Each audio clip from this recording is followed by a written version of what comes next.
प्रेक्षक हो, सध्या अभ्यासपूर्ण लेखन आणि भाषण करणाऱ्यांची संख्या कमी होते. दुसरीकडे इतरांना मार्गदर्शन करण्याचा आव आणणाऱ्या यूट्यूबर्सची संख्या वाढताना दिसते.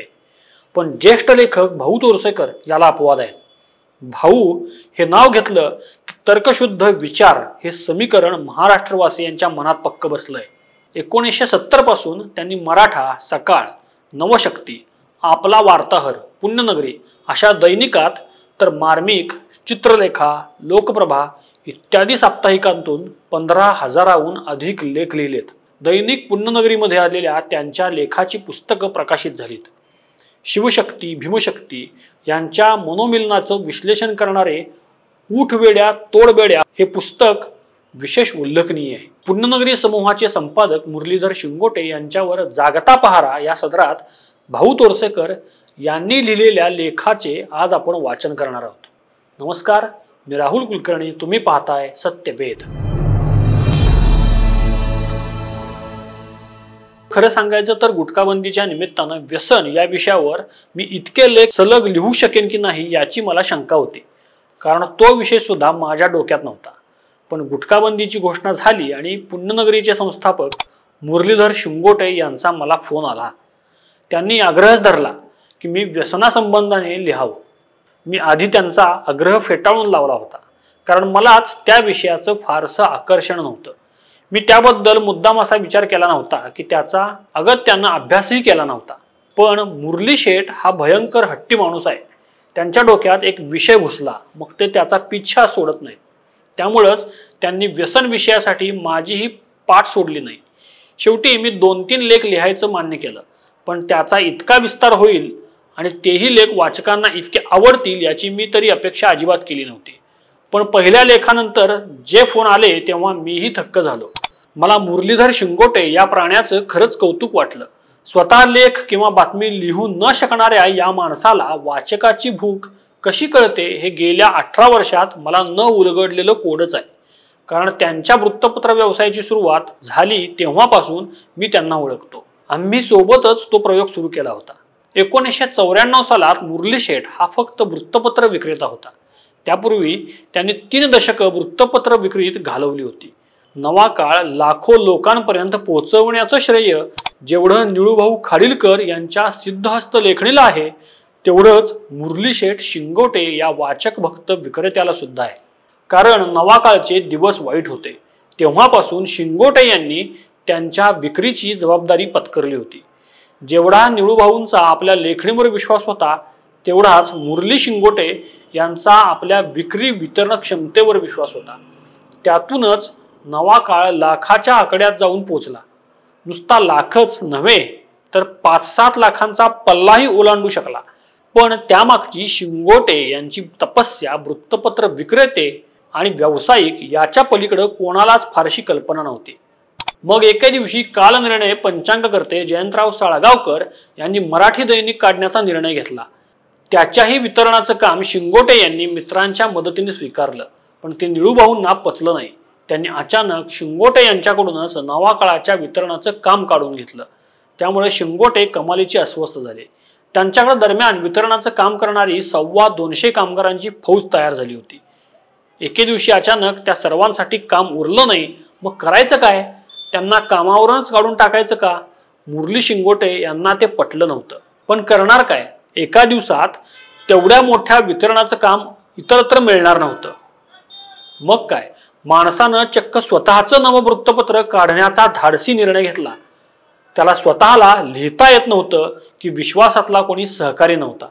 पण आपल्याला ज्यांनी वितरणाचा बादशाह बनवलं त्या 225 कामगारांना वाऱ्यावर सोडून द्यायची त्यांची तयारी नव्हती. म्हणून त्यांनी स्वतःचं नवं वृत्तपत्र काढून ते लाखाच्या संख्येनं चालविण्याचा धाडसी निर्णय घेतला. व्यवहारी भाषेत सांगायचं तर तो शुद्ध मूर्खपणा होता. कारण असे नवे वृत्तपत्र काढून कित्येक लाख आणि कोटी रुपये बुडवणारे अनेक दिवाळखोर लोकांनी बघितले होते. पण या माणसाला समजावणार कोण? 1 मे 1994 रोजी नवाकाळचं वितरण हातून गेलं आणि त्याच दिवसापासून शिंगोटे यांनी मुंबई चौफेर नावाचं छोटेखानी सांज दैनिक मुंबईत सुरू केलं. तेव्हा त्या माणसाच्या मूर्खपणाला हसणाऱ्यात मी सुद्धा एक होतो. तसा त्यांचा आणि माझा परिचय सुद्धा नव्हता, पण आमचा एक समान मित्र होता, अशोक शिंदे. त्यानंच मला आग्रह केला की मुरलीला मदत कर. मी ही गंमत म्हणून त्यांच्या मदतीला गेलो. पण नवाकाळशी टक्कर घेण्याची किंवा लाखात वृत्तपत्र खपवण्याची शिंगोटे यांची स्वप्न मलाही पोरकट वाटत होती. कारण वृत्तपत्र म्हणजे लाखो रुपयांचा चोरडा करणारा जुगार असंच त्याचं अर्थशास्त्र आहे. पण विक्रीवर अगाध श्रद्धा आणि वृत्तपत्र विक्रीची झिंग चढलेल्या मुरली शेठला कोणी समजावू शकत नव्हता. त्यातून पैसे किती मिळणार किंवा कमाई किती होणार यापेक्षा पेपर खपला पाहिजे आणि विकला गेला पाहिजे याचीच या माणसाला भयंकर नशा होती. आणि आरंभीच्या काळात मुंबई चौफेर खपू सुद्धा लागला. पण वृत्तपत्र हा असा धंदा आहे की खप वाढतो तसा तोटा वाढत जातो. उत्पादन खर्च आणि विक्रीतून मिळणारा पैसा यांचं गणित न जमणार असतं. त्यातली दरी जाहिरातीच्या कमाईतून भरून काढावी लागते. पण तेव्हा तरी शिंगोटे नामक नशाबाजाला त्याची फिकीर नव्हती. आपणही लाखो खपाचे दैनिक काढलं व चालवलं हे दाखवण्याची झिंग त्यांना चढलेली होती. मुंबई चौफेरच्या यशानं ती नशा थोडी कमी होईल अशी माझी अपेक्षा होती. पण हा माणूस कुठं थांबायला तयार नव्हता. त्यांनी अवघ्या 6 महिन्यात सकाळचं मोठं 4 पानी दैनिक काढायचा पवित्रा घेतला. त्याच वर्षी म्हणजे 1994च्या विजयादशमीपासून आपला वार्ताहर नावाचं दैनिक त्यांनी सुरू केलं. वृत्तपत्र काढणं हे आजवर भांडवलदार किंवा तत्पूर्वी यशस्वी लेखक संपादकांनी केलेलं धाडस होतं.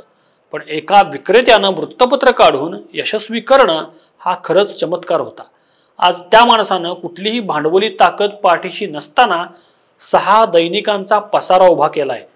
मराठीप्रमाणेच हिंदी आणि तामिळ, कानडी भाषेतील दैनिकही त्यांच्या ताफ्यात आहेत. हे सर्व त्यांनी का करावं? पैसा मिळवण्यासाठी, पैसा कमवून चैन ऐश करण्यासाठी असं मी तरी नक्कीच म्हणू शकत नाही. कारण मी त्या माणसाला 18 वर्ष ओळखतो.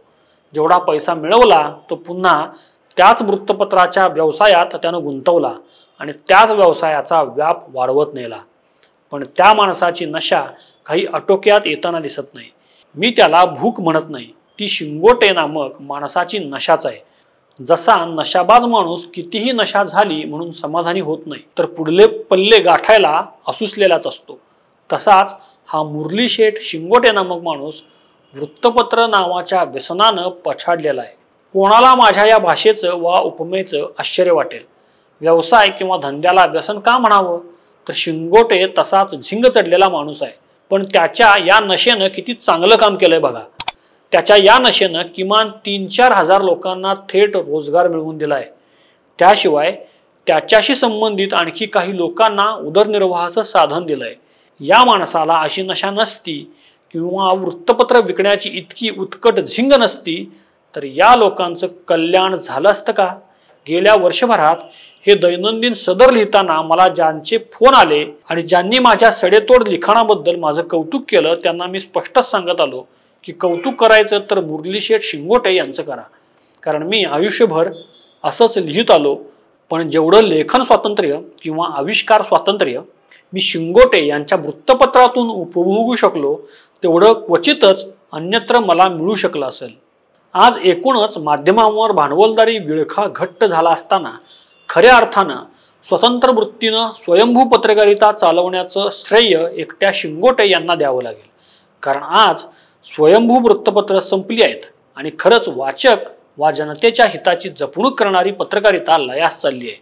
अशा वेळी भांडवलदारीला शरण न गेलेलं माध्यम म्हणून शिंगोटे हा बुरुज बनून ठामपणे उभा राहिला आहे. त्याचं कारण वृत्तपत्र खपवायची त्यांची नशा हेच आहे. या माणसाला वृत्तपत्र खपवण्याची नशा नसती तर आज एवढंही स्वयंभू वृत्तपत्र शिल्लक राहिलं नसतं. म्हणूनच मी त्यांच्या या नशेचं स्वागत करतो. नशा असावी तर अशी, झिंग जरूर असावी पण अशी, ज्या नशेनं किंवा झिंग असण्यानं लोकांचं नुकसान होत नाही तर भलंच होतं. शेवटी नशा किंवा झिंग म्हणजे तरी काय असते? जगापेक्षा वेगळं काही करून दाखवण्याची अनिवार्य इच्छा हीच नशा असते. ज्यातून आपलं वेगळेपण दिसेल असं काही करण्याची ओढ म्हणजे झिंग असते. कर्तृत्व पुरुषार्थ म्हणून जगाचं लक्ष वेधलं जाण्याची इच्छा म्हणजेच नशा असते. मित्रांनो, नशा जरूर करा, पण कर्तृत्व गाजवण्याची नशा असावी. नशा शिंगोटेंसारखी असावी, जी शून्यातून विश्व निर्माण करण्याचा चमत्कार घडवून दाखवते. तुम्हाला हा विषय कसा वाटला ते कमेंट बॉक्समध्ये लिहा आणि सत्यवेद चॅनेलला लाईक, शेअर आणि सबस्क्राईब करायला विसरू नका. पुन्हा भेटूच पुढचा विषय घेऊन. तोपर्यंत नमस्कार.